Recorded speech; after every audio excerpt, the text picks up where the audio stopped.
Most people believe strokes are random bolts from the blue, striking without warning, but the truth is that many of them are quietly built over decades by everyday food choices. So in today's episode, we're uncovering the foods and nutrients that could quite literally save your life. Welcome to the first episode of the Barbara O'Neill podcast. In this episode, we're exploring 8 essential nutrients that research shows can dramatically lower stroke risk in seniors.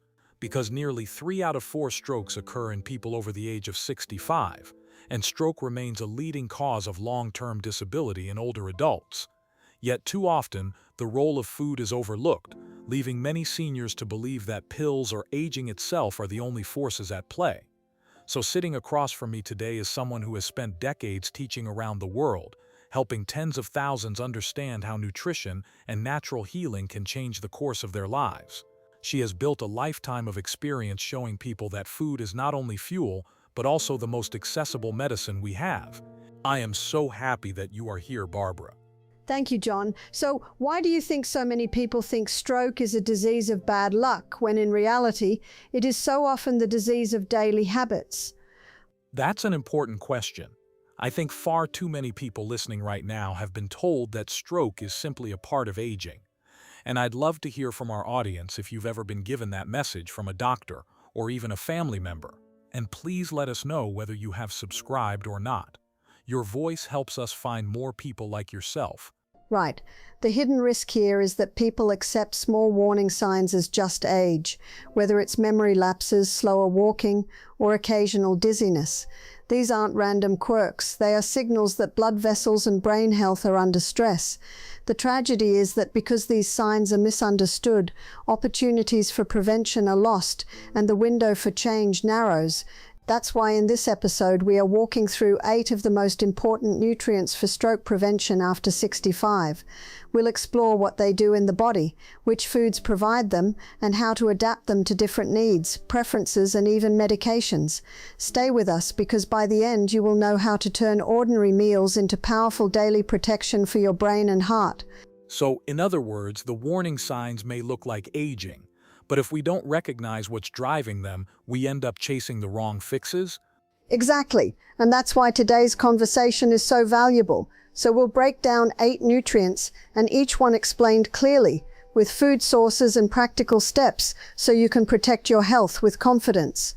I promise everyone, what seems complex will become simple, and what feels out of your control will turn into something you can manage every day. Sounds like a great plan, so let's get straight into it. The word is yours.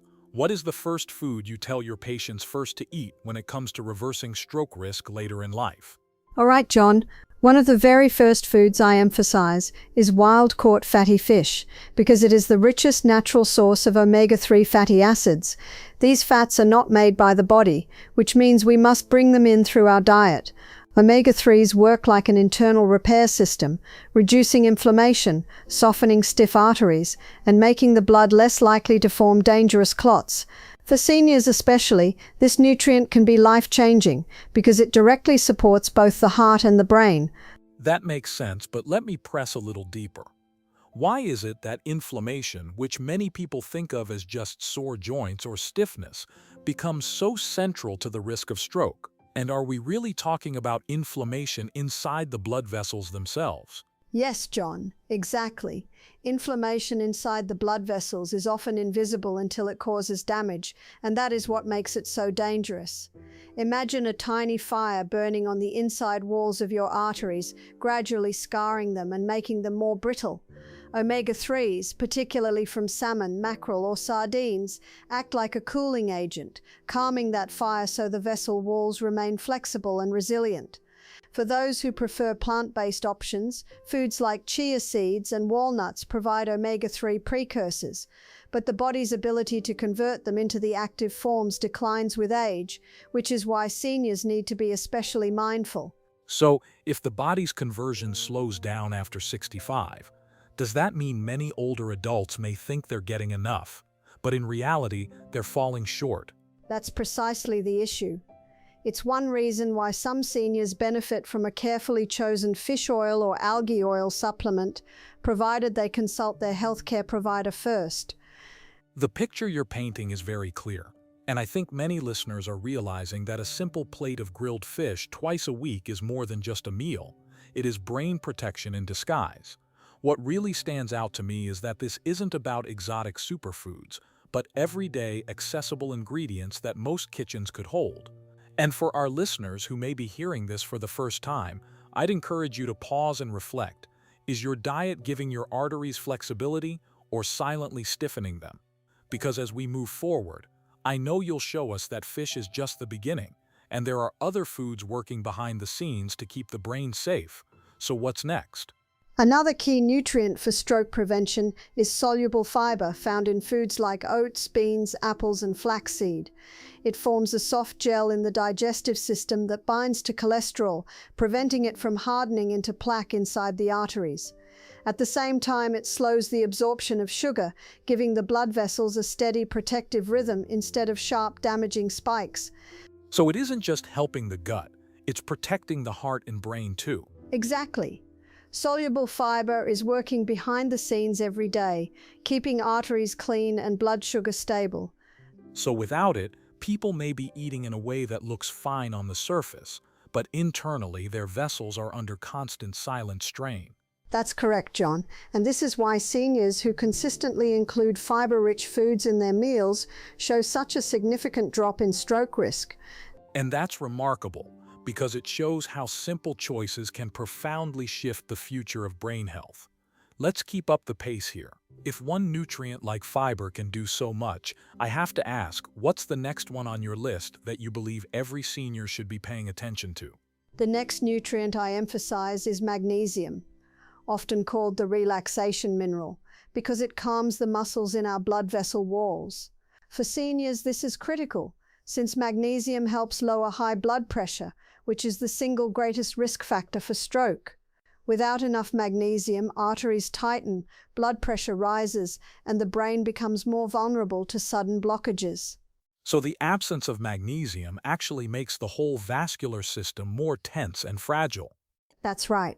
Magnesium gently opens the vessels, helping circulation flow more smoothly and reducing the silent pressure that damages the brain over time. So if someone isn't getting enough magnesium, their body is working harder against itself every single day? Exactly. And the sad truth is that most older adults are magnesium deficient without realizing it. Foods like leafy greens, pumpkin seeds, avocados, and legumes can restore that balance naturally, and they bring along other protective nutrients too. And that tells me something important. Many of our listeners may already have signs of low magnesium, like muscle cramps, poor sleep, or irregular heart rhythms, but they may never have connected it with their stroke risk. The beauty is that magnesium-rich foods are both accessible and affordable, meaning every household can start building protection into their meals right away. So let's continue, Barbara.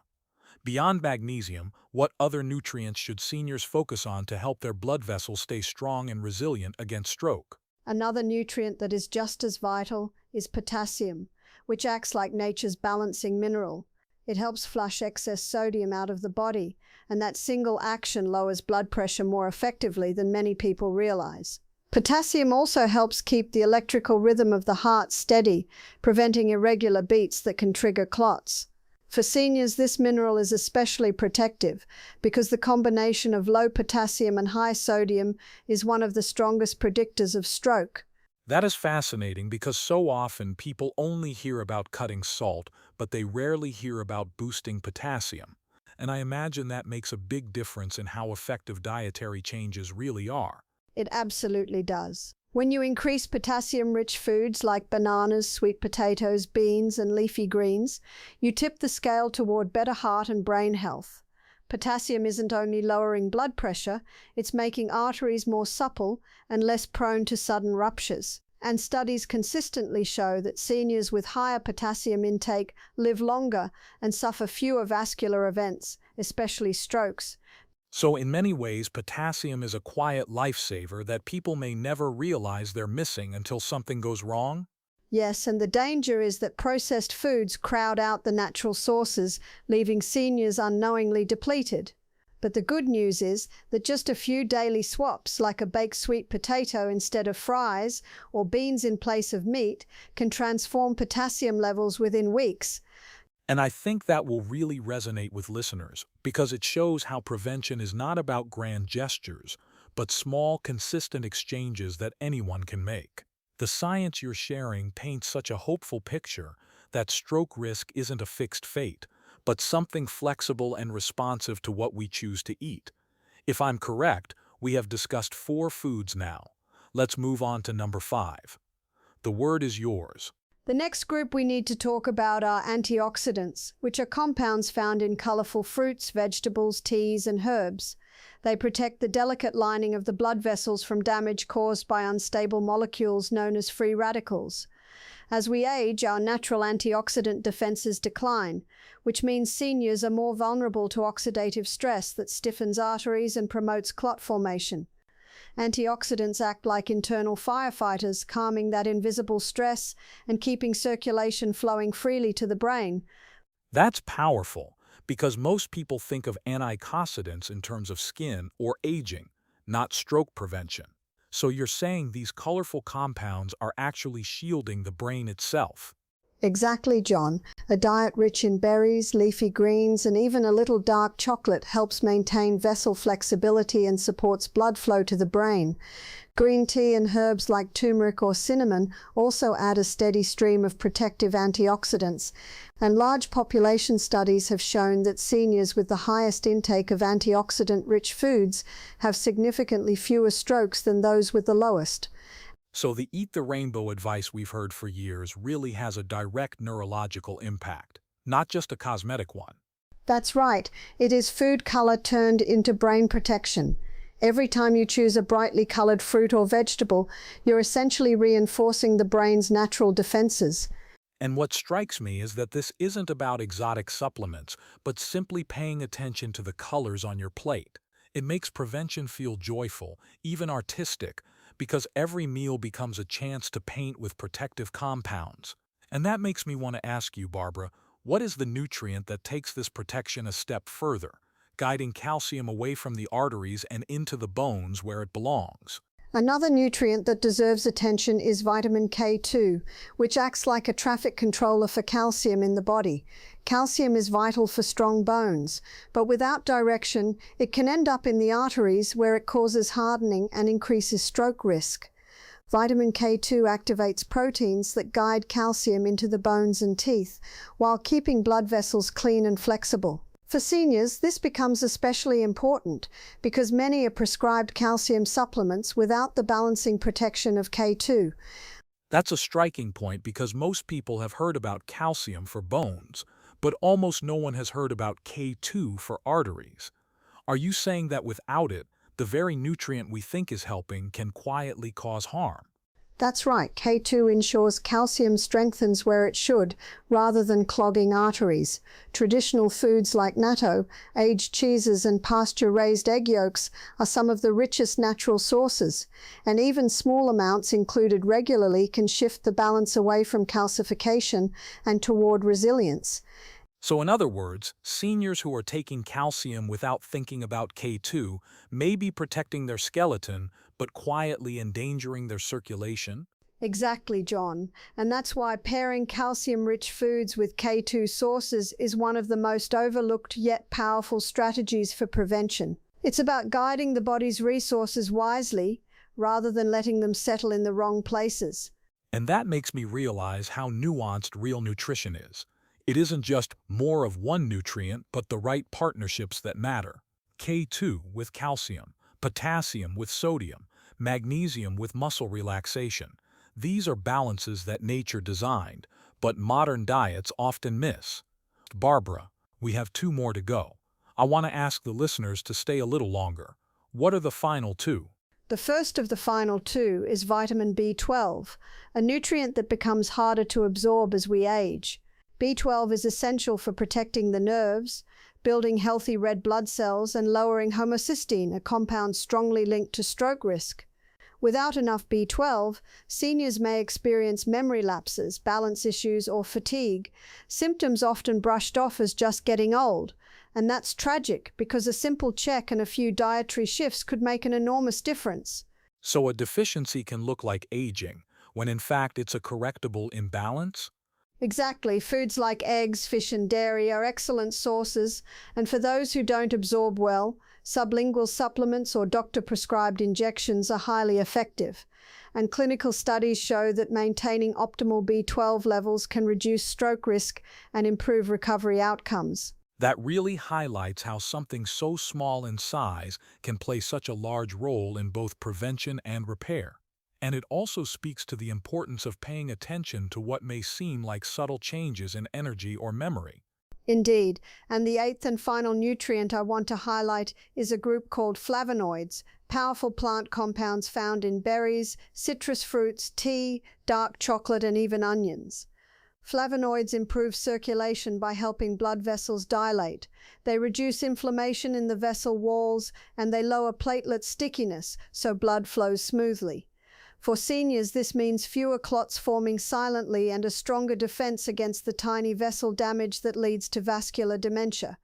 What's especially beautiful is that flavonoids don't come in pills. They come in vibrant foods that also lift mood and energy. A handful of blueberries, a cup of green tea, or a square of dark chocolate can be both a pleasure and a protection.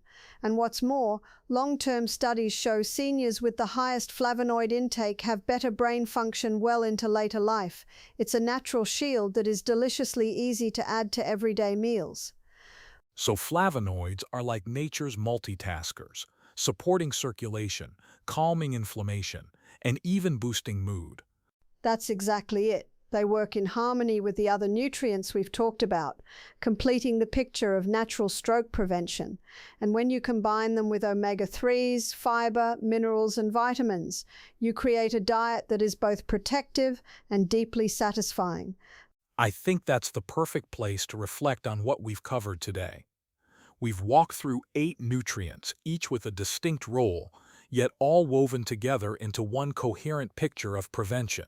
What stands out is that stroke risk is not a matter of chance, but a reflection of daily choices, many of them small and simple. And that brings me to a question I want to ask you, Barbara. If someone listening feels overwhelmed by this list, where should they start tomorrow morning to make the first change that really counts? I would say first start by subscribing to this channel.